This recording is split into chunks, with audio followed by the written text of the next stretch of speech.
Jelani Day est un étudiant de 25 ans commençant une maîtrise à l'université. Tout se passait à merveille dans sa vie, mais un beau jour du mois d'août 2021, il va complètement disparaître. La police sera rapidement prévenue et elle retrouvera sa trace sur les caméras de surveillance de la ville. Par la suite, plusieurs indices apparaîtront au fil des jours jusqu'à mener les enquêteurs vers une macabre découverte. Pour tout savoir sur la triste et très mystérieuse histoire de Jelani Day, lançons-nous maintenant dans la vidéo.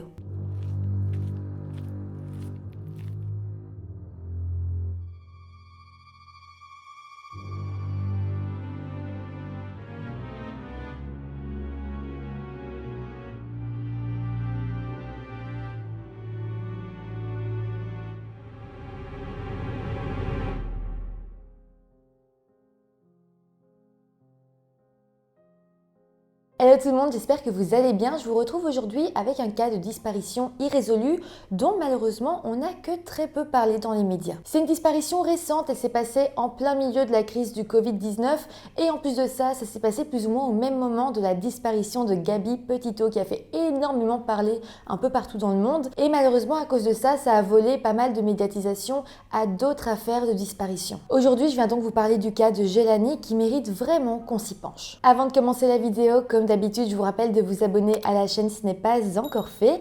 Et voilà, maintenant que tout ça est dit, lançons-nous dans cette triste histoire. Jessie Jovante Day, qu'on appelle aussi Jelani, est née aux États-Unis dans l'État de l'Illinois, dans la ville de Danville, et a grandi avec ses parents Sev et Carmen Day, mais aussi avec ses frères Dandre Day, Sev Day Jr., ainsi que ses sœurs Dakara Bolden et Zena Day. Alors, j'ai pas énormément d'informations sur son enfance et son adolescence, mais en tout cas, après le lycée, il est parti de chez ses parents et est ensuite parti vivre dans l'État de l'Alabama pour intégrer l'université agricole et mécanique de l'Alabama, où il s'est d'ailleurs pas mal épanoui et d'ailleurs il était membre de plusieurs organisations et aussi membre actif de sa fraternité. En 2021, alors qu'il était âgé de 25 ans, il a finalement été diplômé de l'université, mais malgré tout, il a décidé de poursuivre ses études et est donc revenu vivre dans son état d'origine et a intégré l'Illinois State University pour y faire une maîtrise en orthophonie. Jessie s'était donc installée près de l'université dans la ville de Bloomington Normal. Ce sont en fait deux villes jumelles qui comptent ensemble à peu près 132 000 habitants et il faut savoir que c'est vraiment un endroit qui se veut charmant où pas mal de gens de la région vont d'ailleurs parfois passer le week-end. Il y a en fait deux universités sur place mais aussi pas mal de restaurants, de magasins dont un grand centre commercial, mais il y a aussi un zoo et puis plusieurs attractions touristiques. En soi, c'était une chouette petite ville et Jelani était extrêmement heureux d'habiter là. D'ailleurs, pour vous parler un petit peu plus de lui, c'était une personne décrite comme extrêmement intelligent et qui avait un avenir brillant devant lui. Il le savait et il était alors très heureux de la vie qu'il s'était construit. En parallèle de ses études, il était aussi resté très proche de sa famille et il avait l'habitude de leur envoyer des messages ou de leur téléphoner quasiment quotidiennement. Mais bon, à présent, plongeons-nous dans la journée du 23 août 2021. Ce jour-là, Jelani avait appelé Carmen, donc sa mère, au téléphone et lorsque Carmen lui a demandé pourquoi il l'appelait, elle se rappelle que son fils lui a répondu « Je voulais juste entendre ta voix ». Et il a dit ça avec énormément d'amour dans sa voix. Évidemment, sa maman a trouvé ça très mignon, même si c'était quand même assez inhabituel qu'ils disent comme ça des mots un peu mignons, avec beaucoup d'amour, etc. Malheureusement, elle ne le savait pas encore, mais ce serait la dernière fois qu'elle parlerait à son fils. Après ça, 2 jours sont passés et le mercredi 25 août 2021, Carmen a essayé d'appeler son fils à plusieurs reprises, mais il n'a jamais répondu à ses appels. C'était très étrange parce qu'il avait toujours tendance à répondre au téléphone et si pas, eh bien il finissait toujours par rappeler. Mais bon, ce jour-là, sa mère l'a appelé encore et lui n'a donné aucune nouvelle. Carmen a attendu la fin de la journée, mais clairement elle sentait que quelque chose n'allait pas et en soirée, elle a alors fini par téléphoner à la police afin de rapporter la disparition de son fils. C'est très rapide, mais heureusement qu'elle l'a fait parce que ça a fait gagner énormément de temps à cette enquête et vraiment elle a eu un instinct de maman et elle a su que son fils n'était pas bien. Et elle a su que son fils était sans doute en danger. Bon, les enquêteurs de la ville de Bloomington Normal se sont alors rendus au domicile de Jelani et ils se sont rendus compte qu'il n'était pas chez lui. Ils ont alors passé la nuit à essayer de retrouver sa trace via des caméras de surveillance et ce fut un véritable succès. Je tiens quand même à faire remarquer que la famille a eu quand même beaucoup de chance à ce moment-là dans l'enquête parce que la police a directement directement pris la chose au sérieux et ils n'ont pas perdu de temps avant de regarder les images des vidéosurveillance. En tout cas, les enquêteurs vont donc retrouver sa trace sur les images de vidéosurveillance et ils vont noter que les dernières fois où les caméras ont filmé Jelani était le mardi 24 août, c'est-à-dire la veille du jour où sa maman a rapporté sa disparition. Sur ces images, on pouvait voir qu'à 7h30 du matin, Jelani se trouvait au Bowen Student Center, qui est donc le centre pour étudiants de l'université, où il y avait justement plusieurs salles consacrées à l'espace étudiant. On sait d'ailleurs que ce jour-là, au matin, Jelani avait en fait un très gros cours sur l'orthophonie, donc c'est pour ça qu'il y avait été si tôt. Par contre, ce qui pose question, c'est que sur les images, on peut voir qu'il est vraiment très bien habillé. Il portait une chemise bleue à col boutonné, un pantalon noir avec une ceinture noire, des chaussures habillées noires et un masque bleu sur le visage parce que, je le rappelle, on est en pleine période de la Covid-19. Sur les images, on peut donc voir que Jelani se prépare à aller dans sa salle de cours, mais voilà, à un moment donné, on le voit en train de regarder son téléphone et puis, d'un coup, il est parti assez précipitamment du bâtiment. Donc ça, c'est les premières images qu'on a retrouvées de lui ce 24 août. Ensuite, la police a retrouvé sa trace 2 heures plus tard, vers 9h30 du matin, et cette fois-ci, Jelani a été filmé en train d'entrer dans un magasin qui vend du cannabis, qui était situé au 1515 nord de la rue Veterans Parkway. Je fais une parenthèse pour dire que le cannabis est légal en Illinois, donc il ne faisait pas un acte illégal, c'était totalement ok. En tout cas, ce qu'on va pouvoir remarquer sur ces images, c'est quelque chose d'assez étrange. En fait, en l'espace de 2 heures, on a pu remarquer que Jelani s'était complètement changé et était habillé de manière moins chic et plus passe-partout. Ensuite, sur ces images, on peut le voir sortir du magasin et puis monter à bord de sa voiture et partir on ne sait où. Ça, ce sont les dernières images où on peut voir Jelani vivant. La question ici qu'on peut se poser, c'est pourquoi est-ce qu'en l'espace de 2 heures, il s'est complètement changé et surtout pourquoi est-ce qu'avant, il était aussi bien habillé. On se demande alors si éventuellement il aurait pu avoir un rendez-vous sur le campus de son université, mais bon, ça reste qu'une supposition. En tout cas, les enquêteurs vont alors demander aux amis, aux proches de Jelani ainsi qu'aux autres étudiants de l'université s'ils l'avaient vu plus tard dans la journée du mardi 24 août, mais malheureusement, depuis le dernier endroit où on l'a vu au magasin de cannabis, eh bien plus personne ne l'a revu, il s'était comme volatilisé. La police notera alors qu'il avait disparu avec sa voiture, mais également avec ses clés. Il avait d'ailleurs à ses clés un porte-clés de son université. Il avait aussi disparu avec son portefeuille qui contenait son argent, ses cartes bancaires, ses papiers d'identité et avec son téléphone, un iPhone 12 Max bleu avec un étui de protection. Des recherches pour retrouver Jelani vont rapidement être lancées sur le campus de l'université et d'ailleurs pas mal d'étudiants ont participé et ont distribué des dépliants avec la photo de Jelani à tous les habitants de la ville. La police de son côté a également lancé un appel aux étudiants leur demandant de fournir toutes les informations qu'ils avaient sur Jelani. Sa famille a elle créé le 27 août 2021 une cagnotte GoFundMe pour les aider à financer la recherche et Karen, donc la mère de Jelani, a annoncé qu'elle fournirait une récompense de 25 000 $ pour toute information permettant de retrouver son fils. Mais revenons un jour avant la création de cette cagnotte, c'est-à-dire le jeudi 26 août, donc 2 jours après la disparition de Jelani. Nous sommes dans la ville de Peru qui se situe à 104 km de la ville de Bloomington normale, donc la ville où Jelani étudiait. Il est à peu près 16h20 lorsqu'un lycéen qui faisait le trajet à pied entre son école et le YMCA de la ville, là où il avait son job étudiant. Sur la route, alors qu'il marchait un petit peu dans la broussaille qui entourait le YMCA, il va faire la découverte d'une voiture, une Chrysler 300 blanche datant de 2010. Elle paraissait vraiment garée un peu dans la verdure aux alentours du YMCA et ça n'avait pas grand sens qu'elle soit là, c'était même interdit de se garer là. Donc lorsqu'il est arrivé à son travail, eh bien ce jeune étudiant va aller voir son patron et va lui dire qu'il y avait justement une voiture de garée et qu'il fallait peut-être faire quelque chose. Là, le patron a eu un bon réflexe parce qu'il a décidé d'appeler la police de la ville de Peru. Les agents sont alors arrivés et en voyant la voiture, ils vont très vite réaliser qu'il s'agissait sans aucun doute de celle de Jelani, cet étudiant disparu 2 jours plus tôt à 100 km de là. Par contre, il faut quand même savoir que ça a été difficile dans un premier temps d'être sûr qu'il s'agissait bien de la voiture de Jelani. Oui, c'était le même modèle, mais il n'y avait pas de plaque d'immatriculation, elle semblait avoir été enlevée. Mais bon, au final, à l'intérieur de la voiture, la police va tout de même retrouver sa casquette et son t-shirt, ceux qu'il portait au moment où il était entré dans le magasin de cannabis le 24 août avant sa disparition. De plus, dans la voiture, les enquêteurs retrouveront un cigare de marijuana partiellement fumé et un journal qui semblait être un journal intime. Au même moment, les autorités ont utilisé un détecteur de métal dans la zone boisée tout autour du YMCA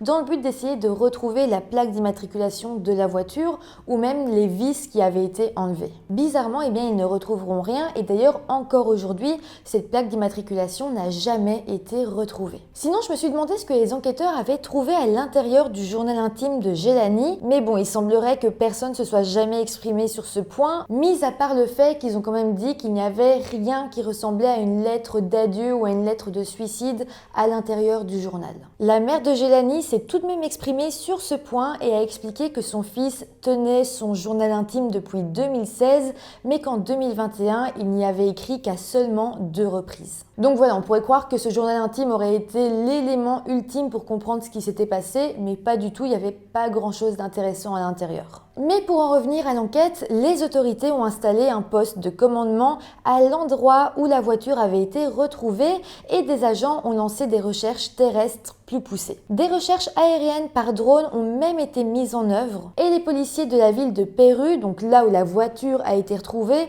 ont vraiment collaboré étroitement avec les policiers de la ville de Bloomington Normal, donc là où Jelani étudiait. Même si c'était 2 villes séparées de 100 km, les enquêteurs, les policiers ont vraiment décidé de travailler ensemble pour essayer d'être le plus efficace possible. À un moment donné, pendant la recherche, un des chercheurs a perdu son drone dans la broussaille qui entourait justement le YMCA. Il était donc parti le rechercher et là c'est assez dingue parce qu'en fouillant un petit peu dans la verdure, il a fini par retrouver le portefeuille de Jelani. Malheureusement, on n'a pas d'informations exactes de où le portefeuille a été retrouvé, mais de ce que j'ai pu comprendre, c'était quand même assez loin de l'emplacement de la voiture de Jelani. Par contre, il faut quand même savoir un truc, c'est que lorsque la nouvelle est arrivée dans les médias que le portefeuille de Jelani avait été retrouvé, un témoin est allé voir la police et il a expliqué qu'il pensait avoir vu Jelani quelques jours plus tôt à cet endroit en train de jeter lui-même son portefeuille. C'est quand même une information qui est très importante, ça pourrait changer beaucoup de choses, mais malheureusement, la police n'a jamais su savoir si ce témoignage était fiable ou non, donc c'est à prendre avec des pincettes. En tout cas, les jours vont encore passer jusqu'au 4 septembre où des personnes vont appeler la police parce qu'ils venaient de découvrir un corps dans une rivière. Ce qui est dingue, c'est qu'ils ont découvert ce corps à plus ou moins 2 km de l'endroit où la voiture de Jelani avait été retrouvée et pourtant aucun chercheur ne l'avait découvert pendant la recherche. Évidemment, le corps sera identifié et la police révélera qu'il s'agissait bel et bien de Jelani. L'identification a d'ailleurs été possible grâce à son dossier dentaire et à des tests ADN parce que le corps était déjà dans un état de décomposition assez avancé. Le corps de Jelani sera ensuite vu par un médecin légiste et il écrira que la cause du décès était la noyade. Par contre, il écrira aussi que sur le corps de Jelani, il n'y avait pas d'autre traumatisme comme si quelqu'un aurait pu le frapper avant ou quoi que ce soit. Non, il y avait simplement la trace de la noyade. Au niveau du rapport toxicologique, on apprendra qu'il y avait des traces de caféine, de nicotine et de cannabis dans son sang, mais tout ça est parfaitement légal, il n'y avait pas du tout de traces dans son sang de drogue illicite. Bon, à partir de là, la police a simplement déclaré qu'elle ne savait pas comment le corps de Jelani avait pu se retrouver dans la rivière. Mais bon, ici, évidemment, les enquêteurs se sont dit que la thèse du suicide était la plus probable. Son corps avait été retrouvé près d'un très haut pont, donc on se dit que sans doute il aurait pu en sauter. Par contre, pour ce qui est de la famille de Jelani, personne n'a jamais cru qu'il avait pu mettre fin à ses jours de son plein gré et eux ont toujours dit qu'ils étaient sûrs qu'il avait en réalité été assassiné. D'ailleurs, il y a quand même pas mal d'éléments assez troublants dans cette enquête. Déjà le 22 septembre 2021, soit un mois après la disparition de Jelani, 2 étudiants qui étaient justement dans la même université que lui vont découvrir le short, les chaussettes et les chaussures qui appartenaient à Jelani sur une rive au nord de l'endroit où son corps a été retrouvé. Donc là on pourrait se dire que peut-être lorsque le corps de Jelani était encore dans la rivière, le courant aurait pu le déshabiller, enlever ses chaussures et amener tous ces vêtements un petit peu plus loin. À ce moment-là, ces étudiants auraient pu les trouver, les donner à la police et ça s'arrête là. Mais les enquêteurs vont faire une découverte assez étrange sur ces vêtements. En fait, ils vont être envoyés au laboratoire de police et finalement, on retrouvera de l'ADN dessus. Ce qui est bizarre ici, c'est que cet ADN ne correspondait pas à celui de Jelani, mais à celui d'une autre personne non identifiée. Bon, les deux étudiants qui ont retrouvé les vêtements vont être interrogés par la police et ils vont expliquer que oui, ils étaient dans la même université que Jelani, cette histoire les a un petit peu perturbés et donc ensemble, ils avaient décidé de longer la rivière où son corps avait été retrouvé dans le but de peut-être trouver des indices et c'est là qu'ils avaient trouvé les vêtements. Ok, c'est plausible, mais le truc, et c'est quand même un peu bizarre, c'est que dès le lendemain, les deux étudiants vont se prendre un avocat. Malheureusement, ça n'ira pas plus loin, la police n'a jamais vraiment enquêté sur eux, mais malgré tout, ça reste un petit peu étrange et d'ailleurs, les proches de Jelani trouvent ça aussi très bizarre. Bon, sinon, mis à part ça, toujours selon la famille de Jelani, s'il avait vraiment voulu mettre fin à ses jours, il aurait simplement laissé ses affaires dans sa voiture. En fait, ça n'a aucun sens s'il avait simplement voulu se jeter dans la rivière, pourquoi est-ce qu'il aurait pris tout ce temps à jeter son téléphone à un endroit, à jeter son portefeuille à un autre endroit, comme s'il avait voulu brouiller les pistes pour que personne ne sache ce qui lui était arrivé. En plus de ça, ça n'a aucun sens qu'il ait aussi enlevé sa plaque d'immatriculation. Selon ses proches, tout ça ne colle tout simplement pas. Mais il y a autre chose qui colle pas.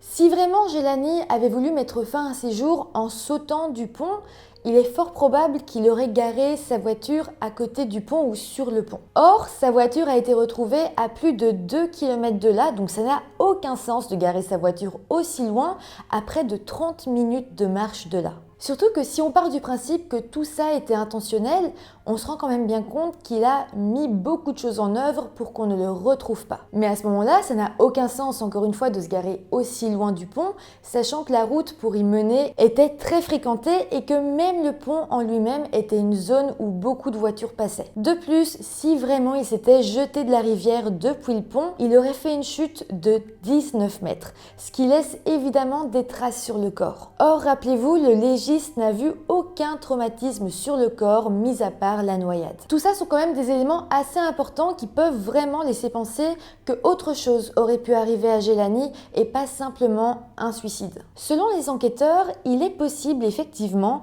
que quelqu'un ait déplacé sa voiture et possiblement quelqu'un que Jelani connaissait. D'ailleurs, on peut imaginer ce scénario. Jelani aurait pu se faire agresser et aurait été jeté, noyé dans la rivière à un endroit bien plus à l'abri du regard des gens. Ensuite, son potentiel assassin aurait repris sa voiture pour la garer là où elle a été retrouvée. Si le corps de Jelani avait finalement été retrouvé près du pont, eh bien ça aurait été sans doute dû au fait qu'il aurait dérivé pendant des jours. Ensuite, on peut imaginer que pour brouiller les pistes, son assassin aurait dispersé ses affaires un peu partout dans la région. Donc tout ça, ça reste une possibilité. Je dis pas que c'est ce qui s'est passé, mais c'est théoriquement possible. D'ailleurs, c'est la théorie que la famille de Jelani privilégie. Les enquêteurs, eux, ils se posent aussi une grande question, c'est pourquoi est-ce que Jelani se serait rendu dans la ville de Pérou? S'il avait voulu mettre fin à ses jours, il aurait pu le faire dans sa propre ville. Donc on se demande quel lien est-ce qu'il avait avec cette ville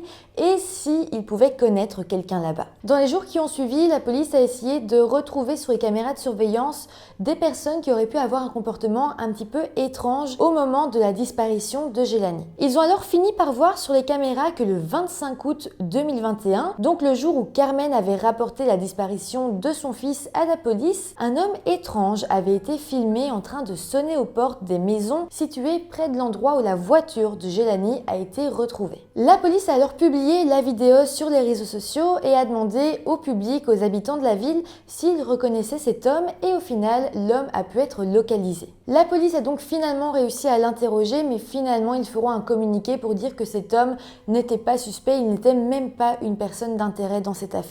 Bon, il va quand même y avoir un petit peu de nouveau le 13 octobre 2021. Un homme va se rendre au Walmart situé au nord de la ville de Bloomington, donc la ville où Jelani habitait. Cet homme, il va en fait vendre un téléphone dans une boutique de recyclage d'appareils électroniques pour une valeur de 89 $.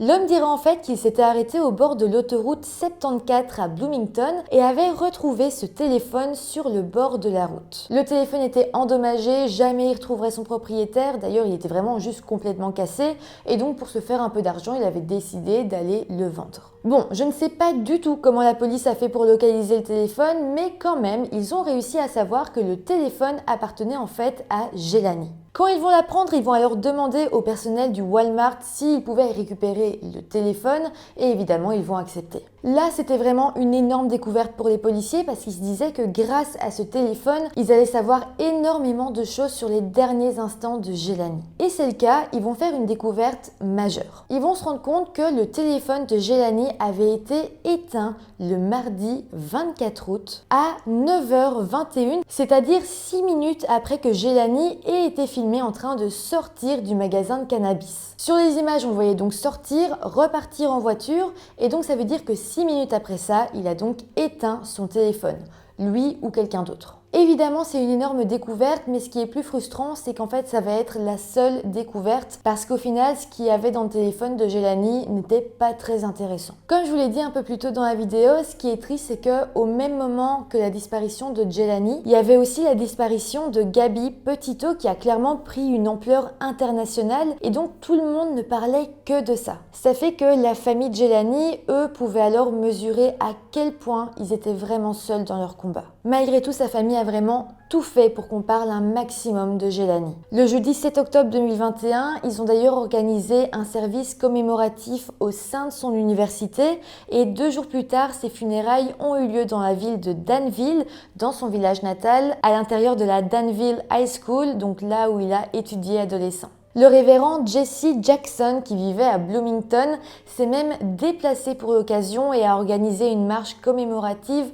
le lendemain. Et grâce à ça, pas mal de personnes se sont réunies et ils ont tous exigé une justice dans cette affaire. À la suite de cette marche et grâce aussi à l'implication du révérend, l'affaire a connu un petit engouement médiatique. Carmen, la mère de Jelani, a d'ailleurs été plus motivée que jamais et elle a donné énormément d'entrevues pour essayer de faire avancer les choses. Elle dira d'ailleurs « Tout ce que je veux savoir, c'est ce qui est arrivé à mon fils. Jusqu'à ce que je découvre ce qui est arrivé à Jelani, je ne vais nulle part. » Aujourd'hui, l'enquête sur la mort de Jelani reste ouverte et une équipe d'enquêteurs travaille toujours dans l'espoir de trouver de nouveaux indices parce que clairement cette affaire n'est pas claire du tout. Et même si d'un premier abord on pourrait croire à une histoire de suicide, eh bien il y a de fortes chances que ça n'en soit pas une. D'ailleurs récemment la police a révélé qu'ils avaient trouvé des empreintes de chaussures à côté de la voiture de Jelani et la mère de Jelani prendra d'ailleurs la parole par rapport à ça, mais aussi par rapport au fait que la mort de Jelani n'a toujours pas été vue officiellement comme un meurtre. Encore une fois, elle dira: pourquoi n'est-ce pas une enquête pour meurtre? Nous savons tous que, selon la police, Jelani ne portait aucune chaussure. Donc les empreintes de chaussures ne peuvent pas appartenir à Jelani. Donc là encore, c'est vraiment quelque chose à creuser. S'il y a des empreintes de pas, ça veut dire que quelqu'un était avec lui. Donc évidemment, ça pose encore beaucoup de questions. Malheureusement, le papa de Jelani est mort le 8 avril 2022 à l'âge de 51 ans sans jamais savoir ce qui est véritablement arrivé à son fils. Quelques mois plus tard, Carmen a lancé la Jelani Day Foundation 1 an après la mort de son fils. Aujourd'hui, grâce à tous les dons récoltés, il y a une récompense de $10 000 pour toute information qui permettrait de comprendre ce qui est arrivé à Jelani Day. Aussi, si vous voulez rester informé par rapport à l'affaire, je vous mets en description le lien vers la page Facebook en l'honneur de Jelani et tenue par sa mère. Voilà, c'est comme ça que se termine cette affaire, cette histoire. J'espère réellement qu'il y aura des avancées. C'est une affaire assez récente, donc c'est encore fort probable que les choses évoluent. En tout cas, je l'espère vraiment pour Jelani, mais aussi pour sa famille. En tout cas, n'hésitez pas à me dire en commentaire toutes vos théories, tout ce que vous en avez pensé, je vous lirai avec beaucoup d'attention. N'hésitez pas à mettre des petits pouces en l'air si la vidéo vous a intéressé, à vous abonner à la chaîne, ça m'aide beaucoup. Et moi je vous dis à très bientôt pour une nouvelle vidéo. Bye!